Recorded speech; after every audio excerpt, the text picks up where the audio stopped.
Hello বন্ধুরা, তোমরা সবাই ভালো আছো আশা করি। ভূঁইয়া গ্যারেন্টি 100%। তোমরা অবশ্যই সাবস্ক্রাইব করবে এবং লাইক কমেন্ট শেয়ার করতেও বলবে না। নিজে দেখুন অপরকে দেখার সুযোগ করে দিন। লাইক কমেন্ট শেয়ার করতে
শুরুর দিকে ডায়লগ যেটা আমার ভীষণ প্রিয়।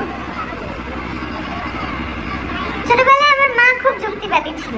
মা যখন কলেজে পড়তো, মা ভগবানে বিশ্বাস করতো না। তারপর মায়ের জীবনে আমি এলাম। আমার ছোটবেলায় একবার নিউমোনিয়া হয়, ডাক্তার বলে দিয়েছিলেন বাঁচার প্রায় কোনো আশাই নেই।